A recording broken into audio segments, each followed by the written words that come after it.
Good morning to the PPG family around the world. It's me, Chef Curtis. It's Friday. We're kicking off Super Bowl weekend. What team would you like to see win? I like both of them. Great teams, great coaches. And I do love football. I played football way back when I had hair.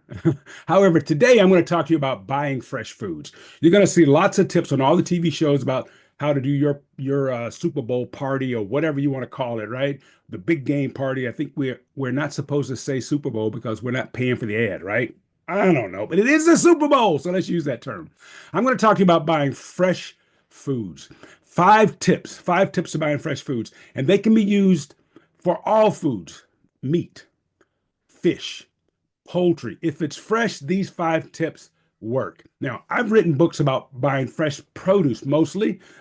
This book is Curtis Aikens' Guide to the Harvest, and these five tips, keys are in there.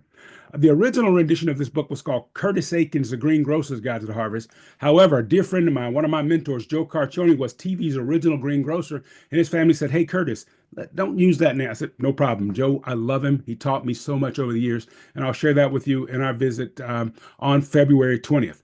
Five tips to buying fresh food. One, use those eyes. Look at it. Make sure the produce looks good, including organic produce, okay? Two, use your nose. As Joe would say, to the tip of your face, that little thing there, put your nose in there and smell it. When produce is ripe, whether it's like a mango, mangoes give off this beautiful aroma. It's like this true sweetness. You smell it. It's like a flower, right? So it should smell good. Vegetables, as they ripen, right, there's this fresh smell to them. And as they pass their peak, give off a sour aroma. So use those. Look at it, smell it, right? What's three? Touch. Use those fingertips.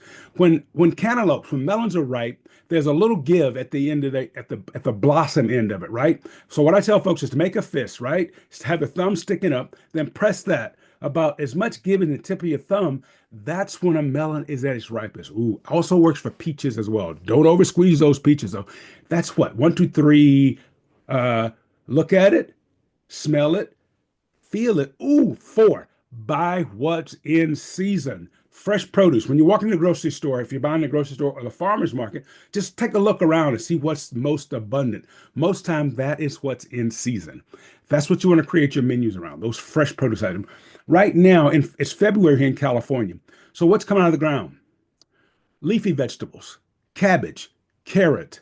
That's the root vegetable. However, they're coming out of the ground well. So all those beautiful leafy hardy greens, like the green cabbage, red cabbage, Napa cabbage, sorrel cabbage, all those cabbages are great to build menus around, and they are so loaded with vitamins and minerals.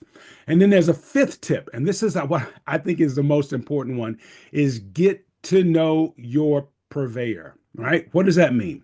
In the produce department, get to know that produce person, get to know your butcher, get to know the person who's buying the cheese and the meats and the fish for your market. When you get to know that person, he, she, or they can tell you when things came in, how long they're gonna have been sitting here, how long they'll last in your fridge or wherever you store them. One of my rules, though, is I buy things that I can use within 3 days. After 3 days, they start to lose all those beautiful nutrients that we want in fresh foods. Okay, did you like those tips? Well, send me questions. If you have questions, I want to answer as many as we can before February 20th. That way, we have more time to cook and have fun. All right, y'all, I'm Curtis Aikens. I cannot wait to spend the morning with you all on February 20th. It is Black History Month. It's also American History Month, and it's World History Month. Peace. As always, spread love.